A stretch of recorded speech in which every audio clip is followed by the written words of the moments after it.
আসসালামু আলাইকুম এভরিওয়ান, সবাই কেমন আছেন? আশা করি সবাই ভালো আছেন। আজকে আপনাদেরকে তৈরি করে দেখাবো শুধুমাত্র 2 চামচ তেল দিয়ে চিকেন চাপলি কাবাব, যা খেতে ছিল দুর্দান্ত। লোভনীয় এই কাবাবটা সামান্য একটু তেল দিয়ে আপনারা তৈরি করে নিতে পারেন। যারা অল্প তেল খেতে পছন্দ করেন তাদের জন্যই আজকের এই লোভনীয় চিকেন চাপলি কাবাবটি। চলে যাচ্ছি রেসিপির মূল পর্বে। এখানে আমি মুরগির বুকের মাংস ব্লেন্ডার দিয়ে কিমা করে নিয়েছি, সাথে 7-8টি কাঁচামরিচও ব্লেন্ড করে নিয়েছি। আর এখানে আবার 2-3টি দিয়েছিল কাঁচামরিচ লালগুলো, আর হাফ কাপ পেঁয়াজ একেবারে একটু কুচিয়ে দিয়েছি, আর ধনেপাতা দিয়েছি।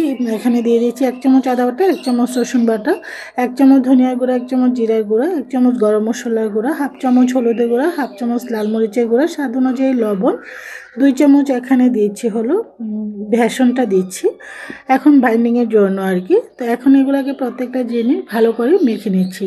আমার একটা ইউটিউব চ্যানেল এবং ফেসবুক পেজ আছে, যারা এখনও ভিজিট করেনি চাইলে আপনারা আমার চ্যানেলটা ভিজিট করে আসতে পারেন। আশা করি সবারই ভালো লাগবে। এখানে নানা ধরনের রেসিপি আছে, আপনারা কেমন ধরনের রেসিপি চাচ্ছেন অবশ্যই আমাকে কমেন্টস করে জানাবেন।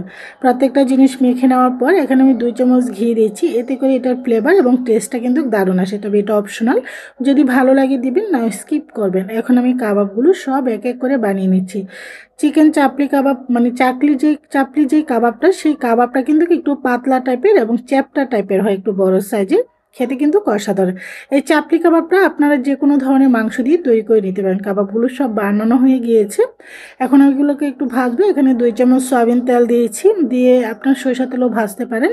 তেলটা একটু হালকা গরম হয়ে যাওয়ার পর এক এক করে কাবাবগুলো দিয়ে দিয়েছি। এখানে কিন্তু হাই ফ্লেমে কাবাবগুলো ভাজলে, যেহেতু এটা কাঁচা মাংস, এটা কিন্তু ভেতরটা কাঁচা থাকবে, উপরটা পুড়ে যাবে।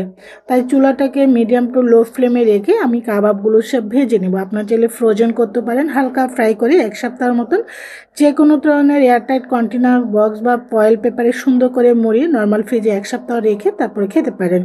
আপনার চাইলে এটা বার্গার পেটি হিসেবে ব্যবহার করতে পারেন, বাচ্চাদের সকালের নাস্তা হিসেবে কিন্তু দিতে পারেন। বার্গার বানি করে এই ধরনের বার্গার করে তৈরি করে দিলে বাচ্চারা খুবই খুশি হবে। আমি কাবাবগুলো সব দেওয়ার পর এক এক করে উল্টিয়ে দিচ্ছি। এত সুন্দর ফ্লেভার বের হচ্ছে এই কাবাবগুলো, খুব সুন্দর একটা গোল্ডেন কালার আস্তে আস্তে চলে আসছে। এভাবে করে আমি কাবাবগুলো সব উল্টিয়ে তারপর কাবাবগুলো উঠিয়ে নিব। লোভনীয় চিকেন চাপলি কাবাবটা এতটা মজা হবে ভাবতে পারিনি। সামান্য একটু তেল দিয়ে কিন্তু কাবাবগুলো ভেজে নিয়েছি, সেরকম দেখতে পেয়েছেন। কাবাব কিন্তু ডুবো তেলও ভাজা হয়। এই চাপলি কাবাবটার মধ্যে অল্প তেলে কিন্তু আপনি কাবাবগুলো ভেজে এই সুস্বাদু কাবাবগুলো ট্রাই করতে পারেন। এখানে আমি যেহেতু একটু বেশি করে বানাচ্ছি, তো এখানে এই যে দেখুন আমার কাবাবগুলো সব হয়ে গিয়েছে। চিকেন চাপলি কাবাবগুলো এখন সব উঠিয়ে একটা সার্ভিং প্লেটে সার্ভ করে নিয়েছি। সুস্বাদু এই কাবাবগুলো যারা এখনও খাননি, আমি তাদেরকে সাজেস্ট করব একবার হলো এই চাপলি কাবাবগুলো খেয়ে দেখেন, খেতে কিন্তু দুর্দান্ত। আমি চিকেন দিয়ে বানাচ্ছি, আপনারা যে কোনো ধরনের মাংস দিয়ে বানিয়ে উপভোগ করতে পারেন।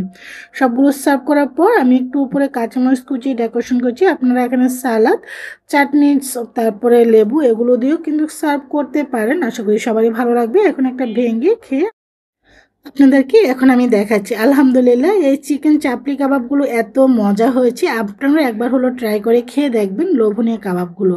আশা করি সবারই ভালো লাগবে। সবাই ভালো থাকেন। আল্লাহ হাফিজ।